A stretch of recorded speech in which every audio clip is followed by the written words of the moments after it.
सामने आ रही है। और चीन की तरफ से जो उसकी पॉलिसीज हैं उसमें तब्दीली भी देखी जा रही है। सरमायाकारी के जरिए जहां पर श्रीलंका से भारत पर नजर रखी जाएगी, इसका मतलब यह कि दो अहम मंसूबे जो श्रीलंका के अंदर बन रहे थे, सरमायाकारी को उन्हें मंजूरी सरमायाकारी की मिल गई है, लेकिन चीन की यहां पर कंपनियां काम करेंगी जिनको बाकायदा इजाजत मिल गई है। और हुकूमत पर जो चीनी पॉलिसी है, श्रीलंका के अंदर जो हुकूमत की पॉलिसीज अब तक रही हैं, उस पर चीन का असर क्यों दिख रहा है? इसकी बड़ी वजह यह है कि 2 दिन पहले एक वो मंसूबा जिस पर बोली लगी थी बाकायदा, जिसकी नीलामी होनी थी, 50 किलोमीटर दूर जो तमिलनाडु के एक शहर से पड़ता है, ये वो हिस्सा जो श्रीलंकन उस घाट के अंदर आता है जहां पर श्रीलंका के साथ साथ भारत की कंपनियां भी, यानी 2 बड़ी फिल्म्स जो थी, जो इस नीलामी का हिस्सा बन रही थी, जब बोली लगी थी तो इस अहम मंसूबे को पाए तकमील तक पहुंचाने के लिए बड़ी कंपनियां आगे आई थी। लेकिन आखिर में करीब $12 मिलियन जो है US डॉलर, इसके तहत जो श्रीलंका की तरफ से जानकारी दी गई,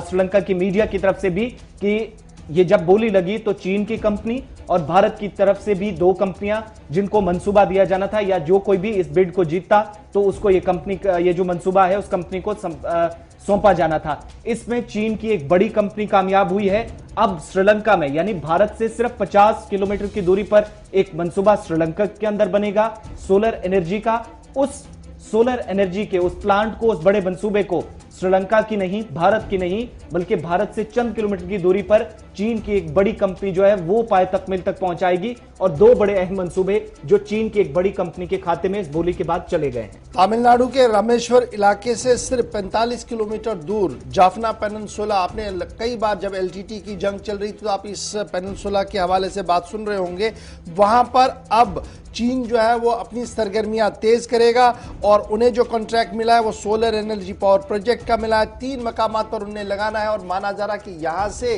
वो एक और खुफिया निज़ाम के तरीके से काम शुरू करेंगे, क्योंकि जहां जहां पर भी सरमायाकारी होती है उसके बाद जो अभी तक के अदाद शुमार है वो ये है कि चीनी कंपनियों के बड़े अफसर जो है वो बराह रास्त PLA के राब्ते में रहते हैं और उनके लिए भी काम करते हैं। तो इसलिए यहां का दरवाजा खुलना भी एक बहुत बड़ा चैलेंज इस वक्त भारत के सामने है। ताहम भारत की तरफ से साफ कर दिया गया है कि दिफाई मामले में किसी तरीके का समझौता नहीं होगा और जमीनी और फिजाई राब्ता और समंदरी राब्ते जो है वहां पर गहरी नजर जो है वो और रखने की बात सामने कही गई है। तो चीन अब अरुणाचल प्रदेश, लद्दाख तो अपनी जगह, अब तमिलनाडु के जरिए से भी अंदर आने की कोशिश में है और वहां पर भी नजर रखेगा, खुफिया नजर रख सकता है। खुफिया इदारों की तरफ से पहले ही अपने खदशात का इजहार जो है वो कर दिया गया है।